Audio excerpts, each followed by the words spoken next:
泡盛って飲んでみたいけど、種類が多すぎて何を買えばいいかわからないよ。それ、泡盛初心者あるあるなのだ。今日はたった一つの質問に答えるだけで、自分に合う泡盛が見つかる方法を教えるのだ。ゆるゆる、泡盛チャンネル。第1章。まず、あなたはどのタイプ？泡盛初心者は大きく3タイプに分かれるのだ。タイプ A、とにかく飲みやすいものから始めたい。タイプ B、日本酒やワインをよく飲む、本格的な味を試したい。タイプ C、ウイスキーやハイボールが好き、個性のある味が好き。あなたはどのタイプ？この後、それぞれのタイプに合う泡盛を紹介するのだ。第2章、タイプ A 向け、飲みやすさ重視の日本。タイプ A の人に、まず正直に言っておくのだ。泡盛って度数が高くてきついんじゃないの？そう思っている人が多いのだ。実は私もそう思ってた。焼酎より強くて、匂いも癖が強そうで、なんとなく避けてたんだよね。それ、選ぶ銘柄を間違えているだけなのだ。タイプ A には、泡盛っぽくない泡盛から入ってほしいのだ。菊の露あかり。選んだ理由は、泡盛の癖がほぼないからなのだ。度数25度で一口飲んだ時、これが泡盛と思うくらいフルーティーな甘みがくるのだ。ソーダで割ると特に飲みやすくなるのだ。飲んでみたら本当に驚いたよ。最初に甘い香りが来て後味がすっきり消える。ソーダで割ったら止まらなくなって、これで泡盛デビューしたら絶対ハマると思う。マイルドみずほ。こちらも度数25度。選んだ理由は飲みやすさの中にコクがあるからなのだ。菊の露あかりよりも少し深みがあって、泡盛らしい甘みを感じながら喉越しはさっぱりしているのだ。もう少し泡盛っぽさも感じたいという人にはこちらの方が合うかもしれないのだ。マイルドみずほは名前の通りで、最初から最後までずっとマイルドなんだよね。でも薄いわけじゃなくて、ちゃんとコクがある。菊の露あかりと飲み比べると、こっちの方が自分に合ってるって気づく人もいると思うよ。タイプ A のまとめなのだ。最初の一口を軽くしたい菊の露あかり。飲みやすさの中にコクも欲しいマイルドみずほ。どちらか一つ選ぶなら、とにかく失敗したくない人には菊の露あかりを勧めるのだ。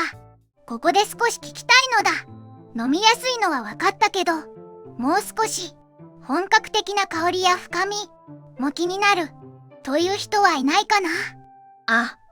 私がそれかも。甘くて飲みやすいのもいいけど、もっとお酒らしい感じも試してみたいな。そういう人のために、次は日本酒好きが、これは反則だと言った日本を紹介するのだ。第3章、タイプ B 向け、日本酒、ワイン好きに合う日本。タイプ B の人に正直に言うのだ。泡盛は蒸留酒だから日本酒みたいな複雑な香りや繊細な甘みはないはず。そう思っている人が多いのだ。私もそう思ってた。日本酒みたいにフルーティーな香りはないだろうなって。それが全然違うのだ。泡盛の中には花のような香りや青りんごの香りが漂う銘柄がある。日本酒好きが飲んで、これが泡盛と驚く日本を選んだのだ。夢公開。アルコール度数30度。選んだ理由は泡盛らしくない香りなのだ。青りんごのようなフルーティーな香りが立ち上がって、水割りにすると吟醸酒に近い飲み口になるのだ。泡盛の香りを楽しみたい人への一本なのだ。夢公開を水割りで飲んだ時、あれ、日本酒みたいな香りがするって思ったよ。泡盛だって言わなかったら気づかないかもしれない。香りから入りたい人には絶対おすすめ。島唄。アルコール度数は25度と30度の2種類がある。選んだ理由は作り方が日本酒に近いからなのだ。日本酒作りに使う清酒酵母、つまり日本酒と同じ酵母を使って発酵させている泡盛なのだ。だから甘みのバランスが日本酒好きの舌に合いやすいのだ。泡盛の香りより甘みやコクを楽しみたい人への一本なのだ。島唄は口に含んだ瞬間に甘いって思ったよ。麹のコクがあって炭酸で割るとさっぱり爽快。日本酒の感覚で飲めるから飲みすぎ注意だね。タイプ B のまとめなのだ。泡盛の香りから楽しみたい夢公開。日本酒に近い甘みとコクが欲しい島唄。どちらか一つ選ぶなら日本酒の香りに近いものを探している人には夢公開を、日本酒の甘みに近いものを探している人には島唄を勧めるのだ。第4章、タイプ C 向けウイスキーハイボール好きに合う2本。タイプ C の人は泡盛に対してこう思っていないかな。ハイボールと比べて泡盛のソーダ割りは物足りないと。あ、それ思ったことある。炭酸で割ってもなんか薄い感じがして、ウイスキーのハイボールみたいな深みがないなって。それは普通の泡盛を炭酸で割っていたからなのだ。タイプ C には樽で熟成させた泡盛を試してほしいのだ。琥珀色でハイボールにするとウイスキーと見分けがつかないのだ。暖流シップ30度。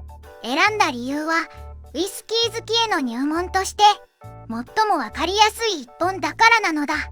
オークダルで熟成させた3年クースがベースで、バニラやオーク材のような香りがする。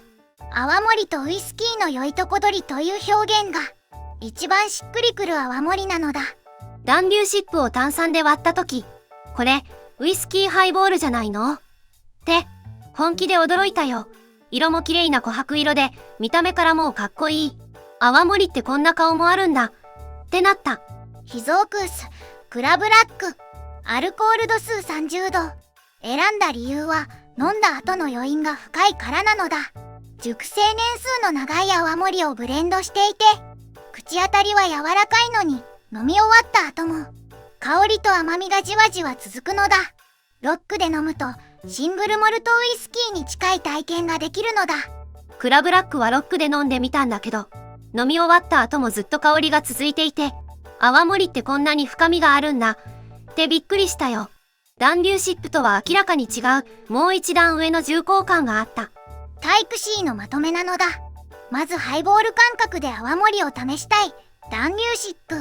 ロックでじっくり深みを楽しみたいクラブラック。どちらか一つ選ぶなら泡盛が初めてのタイプ C には暖流シップを勧めるのだ。クラブラックは暖流シップで泡盛の樽熟成に慣れてから次のステップとして試してほしいのだ。第5章番外編。どのタイプにも合う一本。ずんだもん、正直に聞いていい？タイプ A、B、C って言われても自分がどれかよくわからない人はどうすればいいの？それが一番多い悩みなのだ。日本酒も好きだけどハイボールも好きとか、とにかく失敗したくないけど癖のないものも物足りないという人がいるのだ。あ、それは確かも。全部気になるけど全部は買えないし、最初の一本を間違えたくないって感じ。そういう人のために最後にこの一本を紹介するのだ。水泉清流3年クースアルコール度数30度。選んだ理由はどの飲み方にしても外れがないからなのだ。ロック、水割り、お湯割り、炭酸割り、どれで飲んでもバランスが崩れないのだ。泡盛らしいコクと甘みがありながら癖が強すぎない。価格も手に取りやすくて入手もしやすい。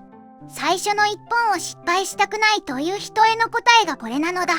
瑞泉清流を飲んでみてなるほどって思ったよ。強すぎず薄すぎずちょうどいい。炭酸で割っても美味しいし、ロックで飲んでも崩れない。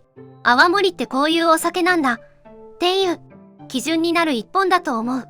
まとめると、この一本を選ぶ人はこういう人なのだ。自分のタイプがまだわからない。最初の一本を絶対に失敗したくない。泡盛の基準の味を知ってから好みを探したい。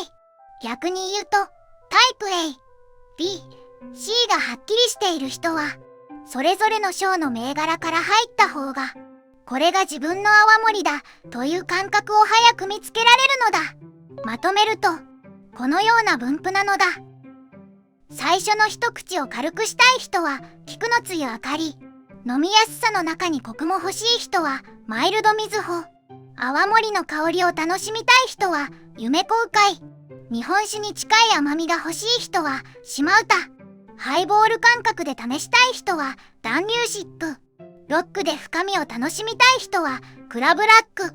タイプがわからない人はまず水仙清流から。これ、全部おすすめなんだよな。今日紹介した7本の中でフースが気になった人はこちらの動画に詳しい解説があるのだ。タイプ C でウイスキー好きな人は樽熟成の泡盛をもっと詳しく紹介しているのでこちらもどうぞ